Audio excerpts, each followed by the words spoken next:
If we can start the next section, which is, if you look at the agenda, it's called Towards Sanitation at Scale Through Market Development. My name is Katie Spooner. I'm the Water and Environment Advisor at CAFOD, and I'm also the other co-chair of the UK Water Network. Thank you all for joining us here today, and thank you to everybody online. We're looking forward to receiving questions from both the audience and online, so please do send them in. We're going to have two presentations in this session. There'll be an opportunity after the presentations to ask some quick questions, and if we have time, we'll have a bit more of a discussion. This session will be followed by a panel discussion, so there'll be more opportunity to discuss some of the issues arising. The presentations we're going to have are going to be looking at some real-life examples of how we try and address sanitation markets in the urban environment.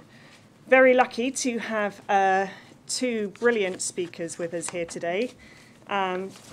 We have Ada Oka-Williams, who is very experienced in the sanitation sector. I've had the pleasure of working with her on a number of occasions, and she's taught me a lot. She's worked for WaterAid, where she started in WaterAid Nigeria. She's worked for UNICEF, and she's now back with WaterAid as their sanitation, their technical support manager on sanitation. We're also delighted to have with us George Michael.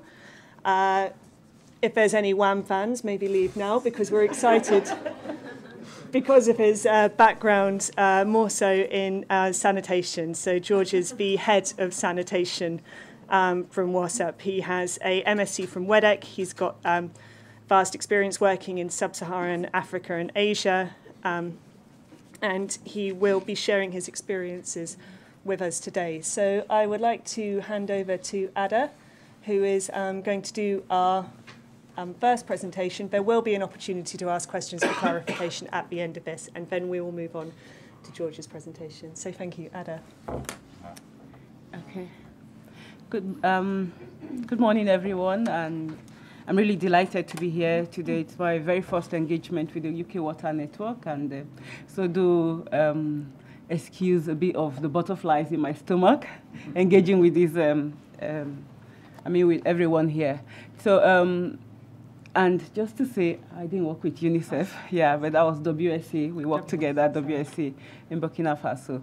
Yeah, so really, our presentation today it's WaterAid's experience, basically, around how we've been supporting market development with regards to sanitation programming generally. And I'll be speaking specifically about experiences from two countries, and then adding on a bit of other works that we've done, works we've done in other countries. Specifically, our experience in market development approaches in Nigeria and in Tanzania.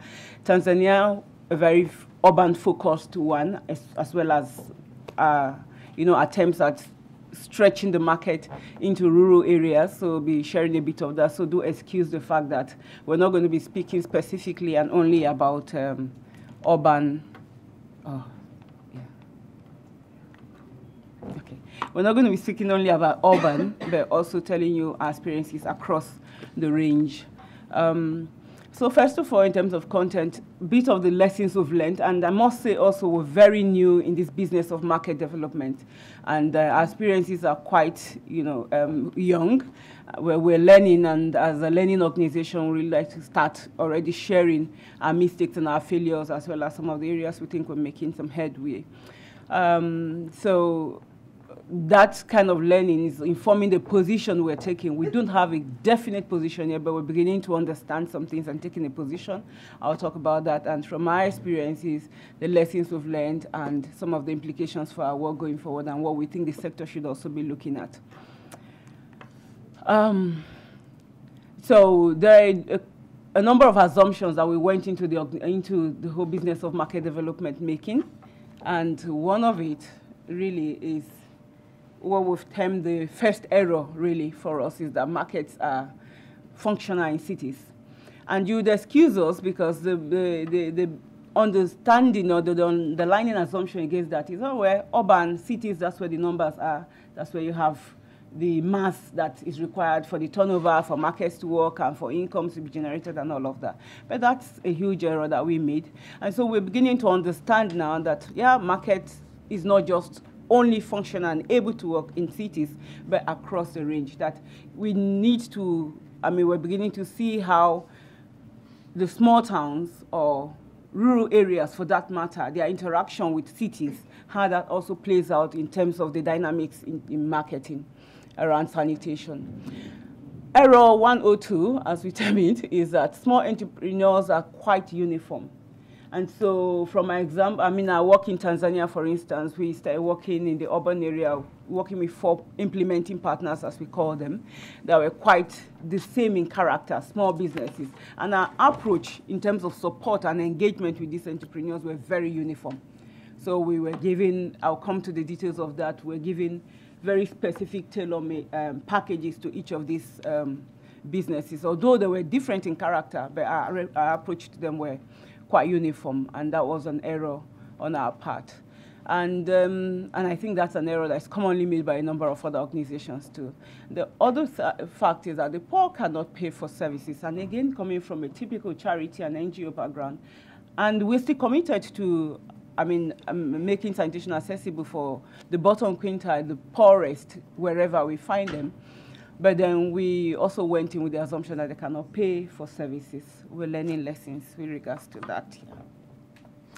So from that already, I just want to stimulate us a bit from someone who we all know knows a bit about markets and knows a lot about poor people and knows, about business, developing business successfully and all of that. And who else but Mohammed Yunus, the big man from Grameen Bank, and all of the work he's done.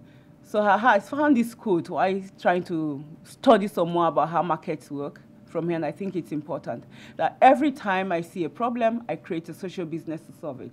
So some of our discussions this afternoon, I would really hope that we can explore some more how we think about markets, not just from the essence of products, sales, bottom lines, and then keeping that running, but more from the social side, because if we're really thinking of sanitation and keeping the SDGs in mind and thinking about poor people and access for everyone, everywhere, especially for an organization like us, which believes in everyone, everywhere, by 2030 should have access to sanitation, then we really need to also begin to challenge and question the model of business, business models that we promote and support across the board. I put these graphs up. I don't know if they're very visible, but I put them up so that we can try to understand. It kind of buttresses the fact that we need to unpack the issues, especially around demographics and how they affect and influence markets.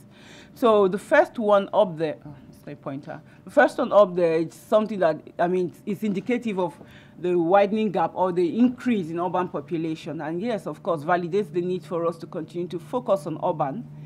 But if you see that in absolute terms, you say, oh yeah, the urban population is growing, and within that also the urban poor is growing, therefore the market is growing. There is a market there. But if you come to the bottom one, which is a GMP one, it's a graph about Mombasa and the demography of the city with regards to access to sanitation. If you look at each of the bar, it tells a certain story. But as you go further along the line, you begin to see that if you just take the statistics as they are, the point of this is if you take the statistics as they are, then you might miss critical points, critical information. The first bar chart there, it's not very clear from the distance where I am, but it's actually describing the access levels to sanitation in Mombasa. But going down towards the last bar chart there, it begins to tell you, if you see the the first one is talking about access levels and really describing Mombasa as having very high levels of access to sanitation. But if you move down, then when you begin to unpack that, you see the rate of open defecation amongst the different demographic groups here, as is indicated there. So this kind of analysis, I'm trying to say, is very important in terms of the description and the narrative that we have around markets and, the viability of markets and the need for market development around poor people and urban. Okay. So specifically coming down to our experiences, a few photos around there. The fifth one seemed to be missing, don't know why. But we have examples of our work in Tanzania, the very first one where we're working with local entrepreneurs. We worked with 4 different groups. One was a simple private entrepreneur. Another 2 were actually groups, as in small local NGOs that we tried to organize and see how to get them engaged in the business of sanitation marketing in urban slums around Temeke area in Tanzania. But we've had varying degrees of success with these 4 groups. One, the very successful one, which is Umawa, an organization called Umawa, which is really run by a single entrepreneur. He's been largely successful. He's got all of the support which we've given to him, and he's been able to keep his business going and running over time. But then our experience with him is also that without the full support, complement of support that we have offered to him, which I will describe in detail later on, it will be difficult for him to continue to sustain the services he provides. But he's grown in the sense that with the support, he's got a private DWAT, which helps in management. He's got the support with the transport in terms of, and then also using what pump now? The gulper pump, yes. The gulper pump there, he's also been doing very well. And he's got businesses, he's reached out beyond households to private companies and hotels and other bigger establishments, and he's serving them well, his business is running. Well, one of the things we've found that also that we can't really speak to the degree of success, because finding out exactly how much he makes has been a bit of a challenge. He's not really declaring the total amount that he makes. Business is good, it's not so good, but how much exactly, we feel that the figures he's declaring are actually a lot lower than what he's making, because he keeps saying and wanting to expand, and then he presents all of the challenge. Maybe because of the way we've approached him, and he thinks this is a charity, he can get more and more. So that's been our experience with that one. And the next picture there to the right is Nigeria, actually, where we're working with the support of Bill and Melinda Gates in terms of developing markets for small towns. And what we call small towns, I'm mindful here because that definition is controversial in the sense of where it is that you're talking about. So small towns in Nigeria, for instance, you're looking at a population of anything from 5,000 inhabitants to 20,000 inhabitants. That's what's classified as a small town. So that program is really targeting that, and we are working with him, with various businesses in that regard, to be able to provide access to markets in small towns, Nigeria. And the sort of businesses, they're typically working with small block molding companies and training them on sanitation and all of that, helping them to get on the board. In the range of our businesses also, we've tried this out with toilet builders. We've worked with masons. We've also worked with women groups. And the picture down there, it's around the one from India, a certain women group that's also into detergent production and all of that. So that gives us, we're working generally with very small groups, not in large scale, but our experiences from here are still varied as they are. Okay. So our typical support, as I was saying initially, would involve identifying entrepreneurs, supporting them with business development services and initiatives, financing, direct money for startups, expansions and innovation as relevant. We're also working around demand generation with them, and then supporting government or working with government to create an enabling environment to help promote these businesses. As we do that, we also try to learn and share a lot. And then some of the mistakes we've made specifically are the fact that our support have been our engagement with the private sector and business around sanitation has been very focused on technology. And this was classically the mistake we made with the groups we worked in Tanzania. And that I said one thing that was uniform across the board was the fact that we were providing or supporting them to use the gulper, which is basically the technology. So a lot of our emphasis on how do we get the gold part to work, and there was a bit of negligence, I think, on our part in terms of the other elements and dynamics that would support the growth and development of the businesses.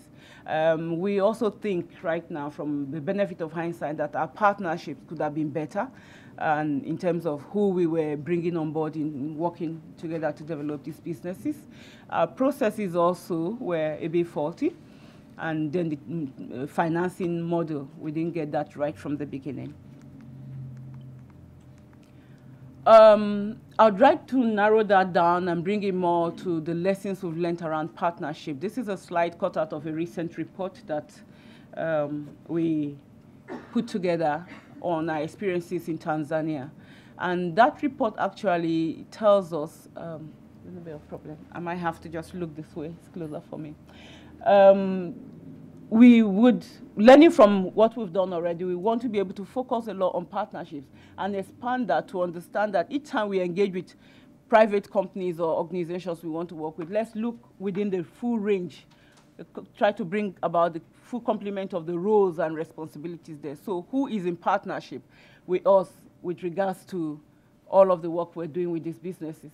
So do we have the catalysts in the room? Do we have the business development support people in the room? They have people that will deal with the credits and supplies, infrastructure, technology, innovations, and most especially enabling environment. So the point of it is that in facilitating market, we think partnerships is, it's non-negotiable, it's essential, and we must consider partnership from a broader perspective in light of these rules.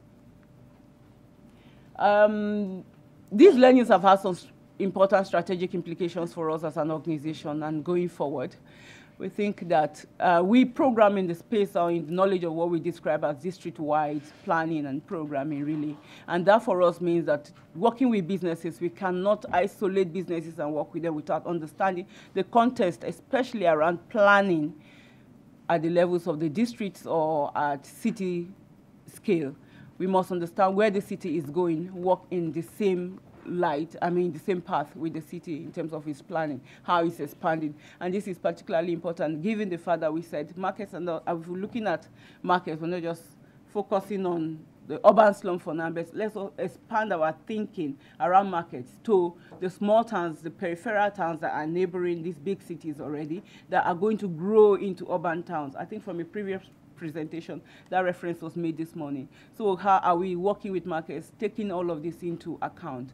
Bringing it down to equity and inclusion, and particularly I'll refer to the question that Lucy Stevens asked this morning. How are we ensuring that everyone really is getting on board? It's at the heart of what we do as WaterAid, and that's important for us. And that's why we're thinking the social business model is something we might want to explore some more.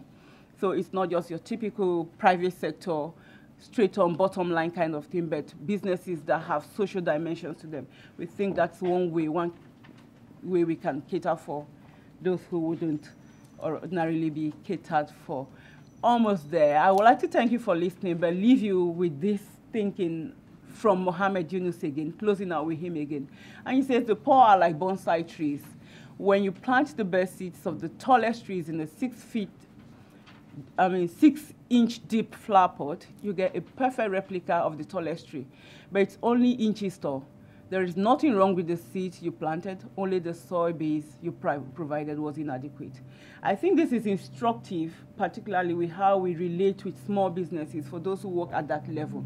There's nothing really wrong with the businesses. Maybe the enabling support we provide is inadequate, and therefore we're getting, yes, businesses that seem to be running like Umawa in Tanzania, but it's not reaching its full potential. We probably provided only a base and an exposure for that business to grow into, a 6-inch tall tree when it could be a giant, really. So thinking out of the box and working around that. I hope this really inspires us to, through the rest of the discussions in the day. Thank you.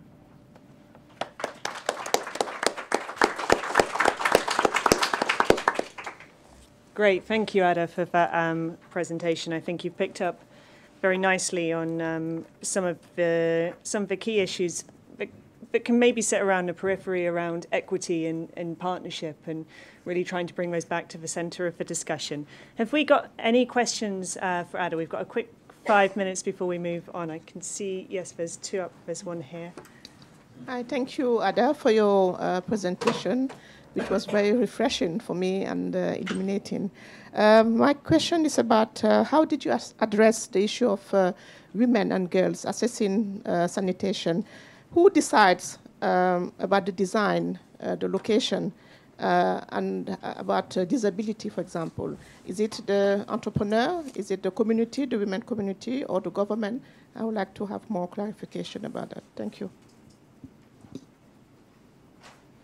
Yep, and if we take the question from Ian as well. Yeah. Hello, Ian Ross from Oxford Policy and Management.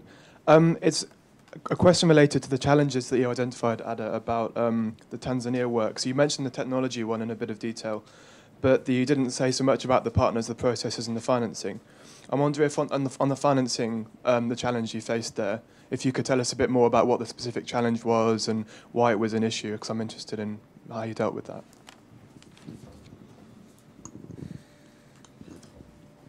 Okay, thank you. I'll take the first question from here, which is really about equity and how we ensuring women and girls are getting access, as well as who is making those decisions. As I said earlier on, we're an organization that's very focused on the rights of everyone to have access, and particularly at the heart of our work is equity and inclusion, ensuring everyone really gets that. So that includes women, people living with disability, and all that.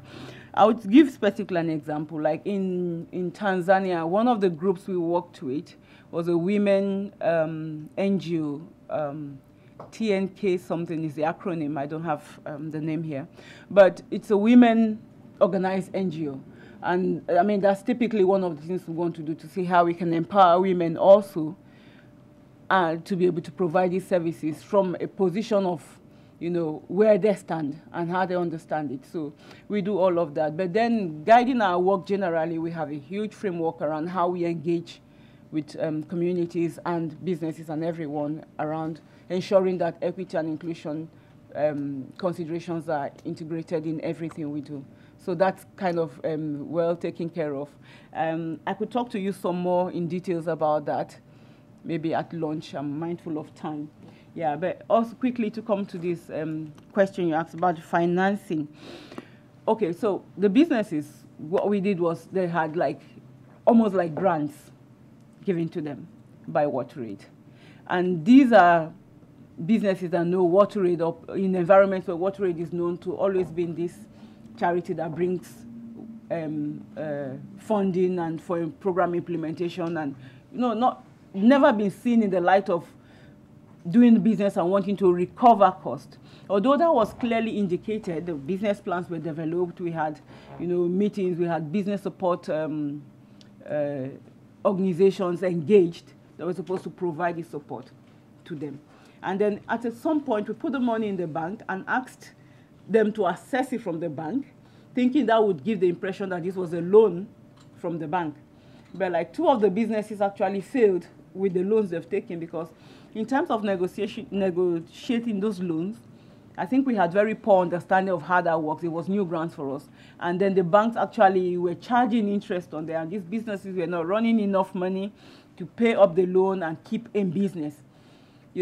So particularly the women NGO that we worked with didn't have that opportunity. So those are kind of challenges we had with financing in terms of how the mechanisms for putting out the money to them. So some we directly gave, some we also gave through the bank, just to create the impression and then the space that this money you have to pay back, but it still didn't work. I think we're still taking for the NGOs that we were, and we had problems recovering that money. Yeah. That's great. Thank you very much, Ada, and thank you everybody for the questions. Moving now on to George's presentation. All right. Thank you. Good morning, everyone. So I'll be talking today about creating investment-friendly environments for sanitation businesses. But just to maybe clarify, I think sanitation markets for the, I think everyone generally agrees, but for the upper, middle and upper income are relatively working okay. They get their toilets empty, no one has a problem. So what we're talking about really is investment-friendly environment to make sure businesses that are serving lower income, the bottom of the pyramid, making sure that environment is conducive to investment. And I guess it's important to talk about this because millions have gone into investing into these businesses that we've been talking about, and not much in terms of scale up, replication. It's been relatively disappointing. I think some interesting innovation, but I think generally speaking that we haven't found it to be too a return on investment hasn't been as impressive as we had hoped. I think a lot of what I'm going to say has already been mentioned, so hopefully I'm not repeating too much, but Kevin and Nat, that was a really good introduction. Yeah,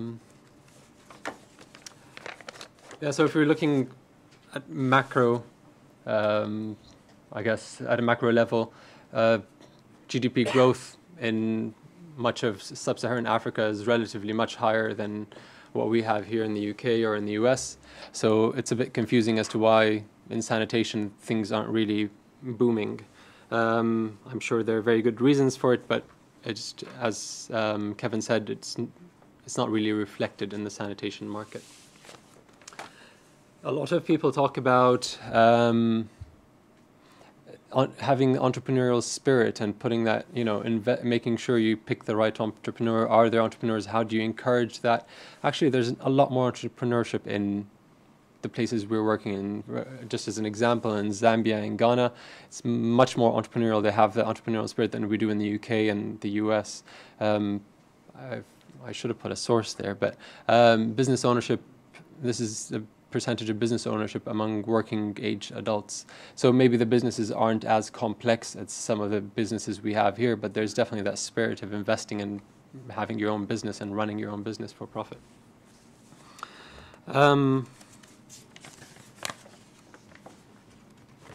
Zooming in a bit more into the sanitation market, this is I thought it was a very interesting report by IDE.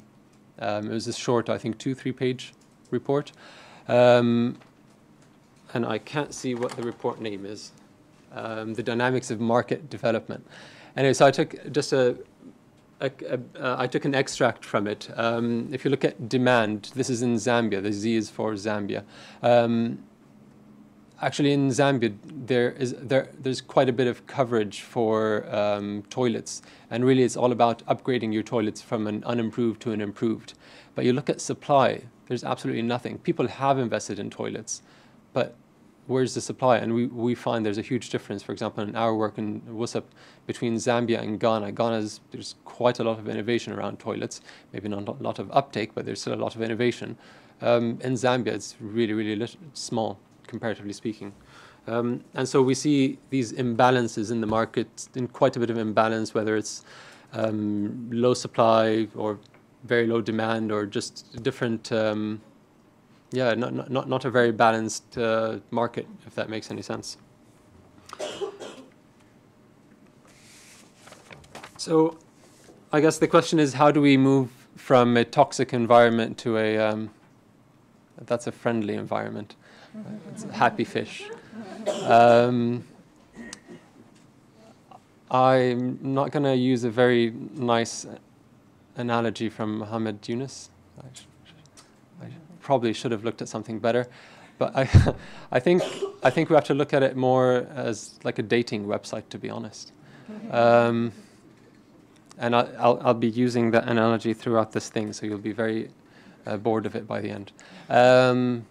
I think governments should look at themselves rather than them providing services, them dating the poor, to them being the dating agency, the dating website. I think there are 3 steps to help kind of create a better investment environment. Breaking barriers between the poor and the suppliers, essentially, the private sector, leveling the playing field, and catalyzing the market. So I'll just go into I'll give some examples for each one of those, but without going into too much detail. You're not supposed to see the things on the bottom over there, so I'm sorry the text is tiny, but it's not. We can maybe provide you with a presentation. So these are just some examples of how to break market barriers. So streamlining private sector engagement. If you think of it like a website, a dating website, essentially it's getting people to sign up, make it really easy for people to sign up. So how does the private sector engage with the public sector? Are there PPP contracts, BOT contracts, service contracts for fecal sludge management, anything related to that, lease contracts for trucks for fecal sludge management? There needs to be some kind of mechanism, maybe a department within a municipality that is responsible for private sector engagement. We see a lot of policies at national level, but when it comes down to the municipality level, they're not really set up to engage very well with the private sector. Invest in infrastructure. Some things were mentioned, but just a few examples, like investing in transfer stations for fecal sludge. Why does the private sector that has a cart and a buggy and shoveling shit into a bucket or into a drum have to take the shit all the way 20 kilometers to the centralized treatment facility?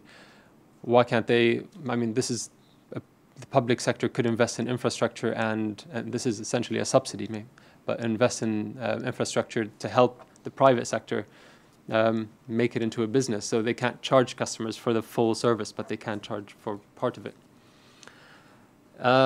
Reveal BOP customers. A lot of businesses that we work with, and I think there was mentioning of a private sector, there's big private sector companies in the areas where maybe sometimes multinational, but also not locally, that are huge distributors. They're looking at the middle and higher income. They don't really know what the bottom of the pyramid is. They don't really know what these customers want. They don't know where they are. They have no idea what they're currently getting. So those with high capacity that could potentially deliver services or products at scale have no idea what this market is about. We're talking to manufacturers of septic tanks, and they don't understand why a 1 cubic meter or 1.2 cubic meter septic tank makes sense. They're going for the middle income, where they flush and consume 130 liters per day rather than 20, 25 liters per day. And access to finance, I think that's pretty obvious. So I'll move on to the next one. Save some of my time. Level the playing field, level the playing field. So this is about making the market more fair. It's essentially making sure that everybody has, your terms and conditions for your dating website. So introduce innovative legislation. In Madagascar, as an example, you're not allowed to empty toilets during the day. I guess they took the night soil thing too literally. So, well, it was during the night, but it's not allowed during the day. So how do you get businesses to look like they're formal businesses, to invest, to actually take the risk and invest in money if they don't feel like a formal business? They're operating under the cover of darkness. Progressively enforcing legislation. So to show up and all of a sudden say, all right, we're putting you all in jail if you dispose of sludge doesn't really work, I think, and relatively speaking, they don't have the capacity to do it. So coming up with a plan with enforcement management models to kind of work on gradually introducing enforcement. A lot of environmental officers don't actually know what the existing bylaws are, nor how to enforce them. So just gradually enforcing these bylaws, coming up with progressive ways to enforce. So a bit more CLTS-ish, a bit less I'll take you to court, or a bit more sanitation marketing also. Having minimum standards. It's essential while we are trying to get kind of the cheapest product to the consumers, there needs to be some level of standards. There's a lot of investment in latrines, in toilets, that do not meet minimum standards, that maybe collapse after a year, I'm not sure, but there needs to be some kind of standards. And then reduce harassment. This is typical of dating websites, maybe, I don't know. But also vacuum tanker operators are always stopped by police to get bribes, even manual emptiers, or harassed. Police aren't always aware that what they're doing is legal. There aren't any kind of mechanisms to allow them to show a license. I have a license from the municipality. I operate here, so it should be okay. Catalyze the market.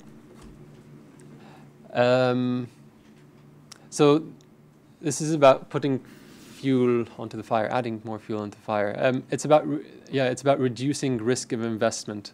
So things like encouraging innovation. How do you increase the profile of businesses that are investing in innovating? And again, I was mentioning Ghana. There's a lot of interesting businesses, but really right now they're targeting donors more than customers. But anyway, their ultimate aim is to get toilets into low-income areas. But things like biofill, which is interesting in new innovations, EnviroLoo, that was brought from South Africa. Now there's a investor in Ghana. There's a lot of different toilet innovative approaches also in Ghana that they're working on. So having a forum, somehow encouraging those guys to invest more in their business. What the public sector could also do is invest in behavior change, where they don't have, maybe this is relevant to India also, where there's a lot of investment in toilets, but less investment in behavior change. But that could increase and drive usage of the toilets that might already exist, or emptying of toilets, or not putting solid waste in your toilet, so emptying becomes difficult. So there's a lot of investment in behavior change that could be done. Issuing tax exemptions, things like customs charges. So I heard about this yesterday. If you bring in toilets from outside and bring it through some embassy, I'm not going to mention which one, hey, you get tax exemptions for toilets. But why not the local sector? If you're getting toilets that are low flush, low cost, why not get a tax exemption for that if you're importing it? Maybe the private sector would be interested in that. Offering smart subsidies. I don't know what they are. Hopefully they're smart. But there are many options of offering subsidies that are not necessarily building a toilet. You get a subsidy for it. The private sector could be encouraged to invest by offering, what do you call them, results-based. I know people are scared of that right now, but anyway, results-based, maybe subsidies or grants. Well, that wasn't supposed to pop up right away, but anyway. So there's a lot of ingredients that are needed, that it's important to see in a public sector, in a municipality, in a ministry. There are many ingredients that need to be there to ensure that they can support a conducive environment for investment. But I think the one that is most important is experiment.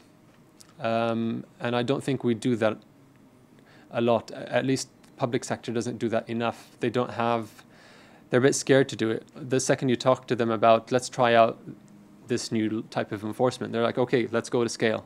Let's try it in all of our 10 sub-metros. We want to do the whole thing. They're like, wait, we need a chance to iterate, to learn, to fail. But when you go to scale, all of a sudden you can't. You're not allowed to fail.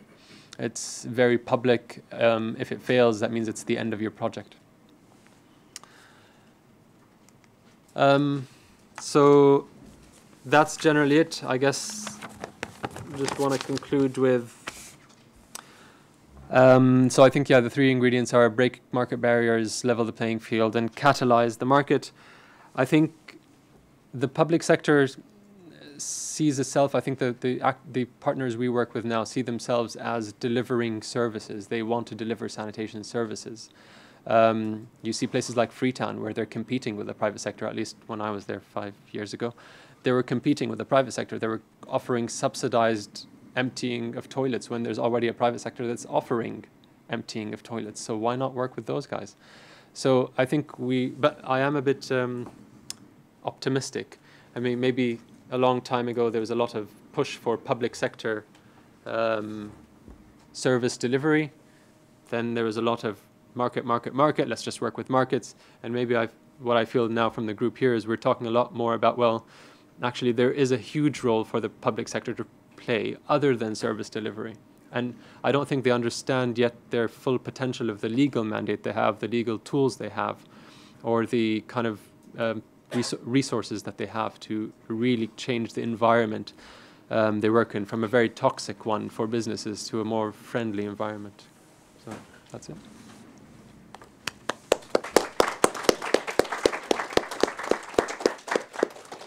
Great, thank you very much there, George. I think the earlier opening sessions really spoke a lot about enabling environment, and I think you kind of broke down exactly what we can start to think about, what are the tools we can use to approach that. So it's a great presentation, and thank you to both of my presenters for keeping impeccably to their time slots, almost to the second. Can I open the floor for any questions from the audience? I think we've got one over here. Any more? And another one of Ian here. And, sorry, just a gentleman behind. Mansoor Ali. Hello. Yeah, I know, George, you thought about it a lot, and really thanks very much for a great presentation. You know, if I'm running a business in a low-income country, my first instinct is to try to bypass government as much as possible. Yeah, we all know that, yeah. So then we are left with two options. One is to either change the government and make them enable private business and this and that, small, large, whatever, or to adopt a strategy where we can bypass it. So there are models like Uber taxi, B&B, breakfast, bed and breakfast, and Salman Khan Virtual University. They all basically bypass the regulations and government and deliver the business direct to the consumers. So my question is, and I'd really like to know your personal opinion on this, is if you have a choice to bypass the government and support businesses and innovate so they can bypass it, or you have a choice to work through the government and use all the planning and legislation and all that, what would you prefer? What will be your strategy? Thanks. Can we just stop with that one question, because we are late on time, but just to mention that we are going to go straight into a panel discussion where we'll be picking up a lot of these issues. So please do hold those questions and there'll be an opportunity later. Okay. It's a loaded question. I don't think it's either or, but I think I'll play along. But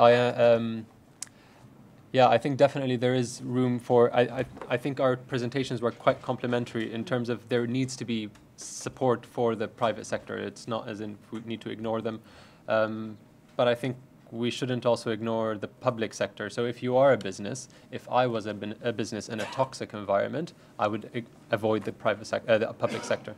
But if you were an NGO, a donor, World Bank, I would be supporting both. I would engage with the public sector to make sure they create a more environmentally friendly environment. But I think that's about small business. You look at places like Ghana, actually the private sector is somewhat manipulating and leading the public sector into, we look at waste management. There's huge investment in waste management in Ghana with huge companies like Zoomlion, James Stanley Owusu managing treatment facilities. They've invested millions into a 1,000-ton per day fecal sludge treatment facility. And yeah, they can call the minister anytime they want. So it depends who, I mean, if you're a smaller business, I would be afraid of the public sector. But I think you look at huge companies, pharmaceuticals, oil companies, they don't avoid the private sector, they work with them. And for, I guess, as NGOs, it is our role to maybe advocate for that smaller SMEs, to engage the public sector and advocate for them to play a more conducive role. Yeah. Can I just wrap up with one thing? Yeah, Ali, just to mention, I think this will be helpful. It's an African adage, and I think it's maybe popular in other cultures, but if you really want to work very fast, avoid all of them. Avoid anything that stands in your way. Go the other route or anything else. But if you want to really work far, so fast you avoid everyone. Depends on what you want. But if you want to work far, which is about impact, which is about sustainability, which is about reaching everyone, then you necessarily have to, no matter how painstaking it is, have to work with government. That's my thinking to it. Yeah. Great. Thank you to you both. Apologies again, but we couldn't take any more questions, but George will be staying on for a panel discussion, and Ada's colleague Remy will be joining us, so you can direct some of the questions you had for her to him. Thank you very much for attending the session, and to the two speakers.